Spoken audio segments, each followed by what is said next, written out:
Amados, bom dia, queridos. Que a graça e a paz do nosso Senhor Jesus Cristo e cada um de nós nessa manhã.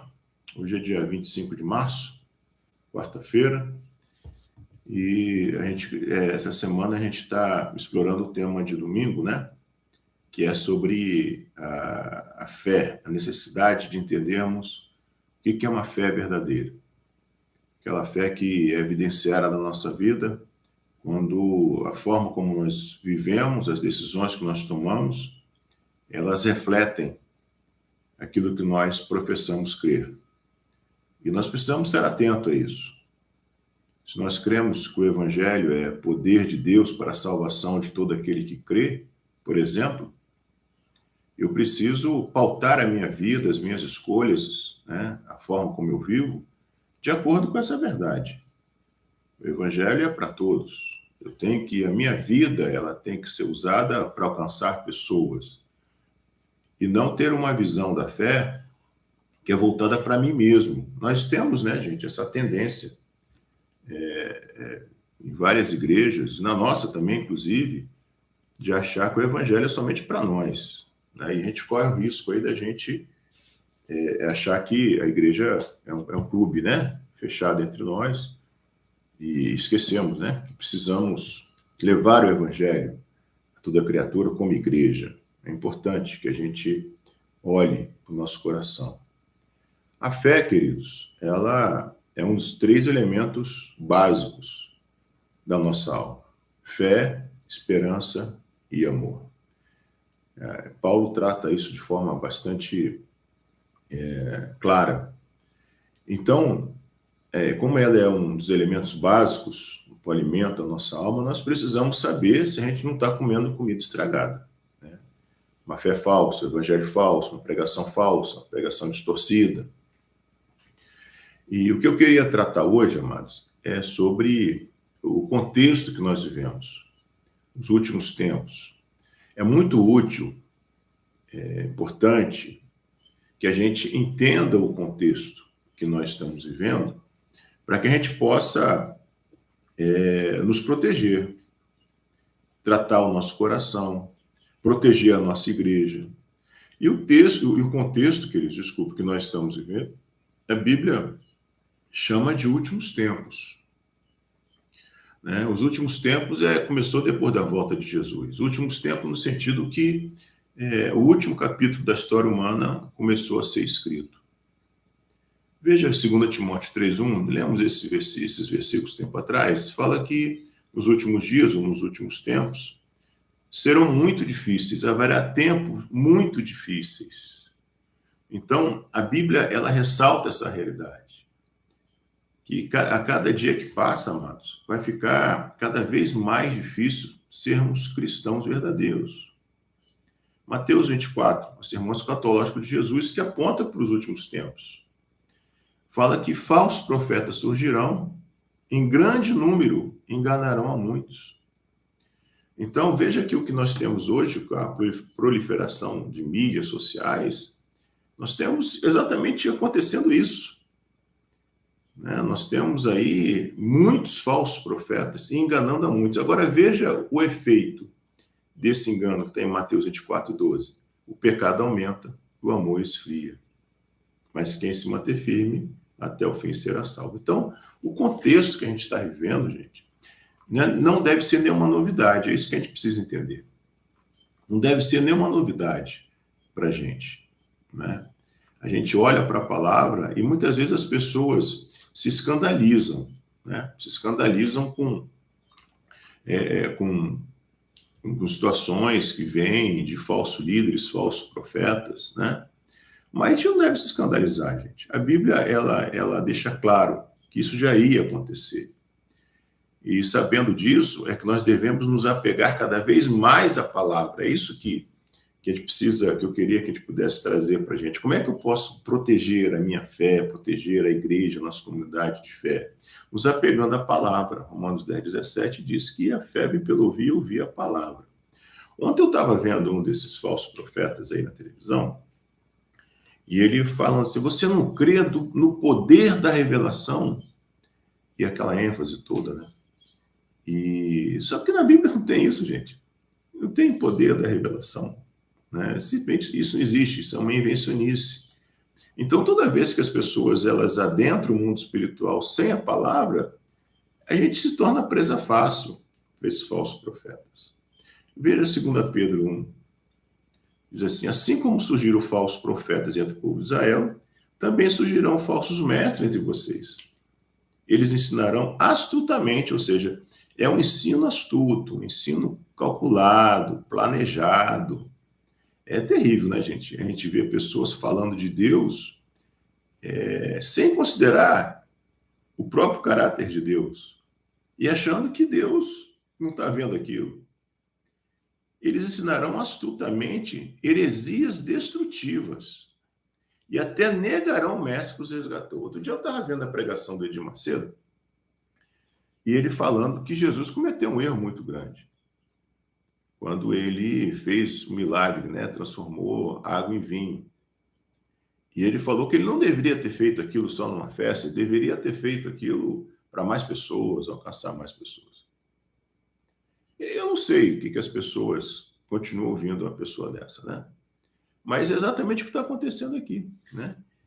Eles ensinarão astutamente heresias e até negarão o mestre. É uma negação de Jesus Cristo. Então, amados, nós precisamos entender o contexto que nós estamos vivendo. É um contexto difícil. Eu queria, assim, o que eu queria pontuar na nossa reflexão hoje? O contexto que nós estamos vivendo é um contexto difícil e vai ficar cada vez mais difícil. De novo, Mateus 24, 11 e 12, dizendo que nos últimos tempos vai ter falsos profetas, o amor vai esfriar exatamente por causa dessa pregação falsa do Evangelho. O Evangelho, amados, é a única fonte que traz amor verdadeiro. Se o Evangelho é falsificado, acaba essa fonte. Então, nós precisamos ficar atentos. Né? Voltando aqui a 2 Timóteo 2, 1, 3, assim como surgiram falsos profetas entre o povo de Israel, também surgirão falsos mestres entre vocês. Ensinarão heresias destrutivas, negarão o mestre, trazendo sobre si destruição repentina. Muitos seguirão a imoralidade vergonhosa desses mestres, e por causa deles o caminho da verdade será difamado. Então, queridos, a gente precisa assumir responsabilidade diante de Deus, diante da igreja, com a gente mesmo, de nós estarmos nos fortalecendo individualmente no estudo da palavra. Hoje a gente existe uma cultura católica dentro da igreja presbiteriana, da igreja evangélica, a igreja presbiteriana que eu sou pastor, né? Em que sentido? No sentido de você, assim como o católico considera o padre, né? O padre é ele que perdoa pecados, é ele que reza, né? Como se ele fosse um intermediário, né, entre a igreja e Cristo. Muitos cristãos evangélicos também pensam dessa forma. O pastor, gente, ele é apenas mais um. Ele tem a sua função, a sua responsabilidade, a sua liderança, a sua autoridade sobre a igreja, que é dada pelo próprio Deus para conduzir a igreja nos caminhos do Senhor. Mas ele pode ser questionado, deve ser questionado, né? Ele não é um intermediário entre a igreja e Jesus Cristo. O corpo de Cristo tem cabeça e tem corpo, né? Quem não é cabeça é corpo. E eu digo isso porque muitas vezes as pessoas colocam no pastor a responsabilidade pela maturidade espiritual delas. Pastor não, gente. O pastor cuida da igreja, ensina, mas a responsabilidade, quem vai prestar conta da sua maturidade espiritual é você.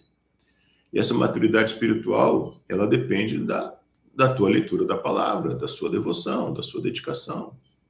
E isso vai se tornar cada vez mais importante por causa do que eu estou falando aqui, gente.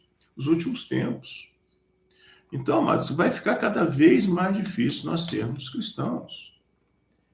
E não necessariamente perseguições, como tem na Coreia do Norte, né, que a pessoa é pega com a Bíblia e é trucidada, é presa, executada, não.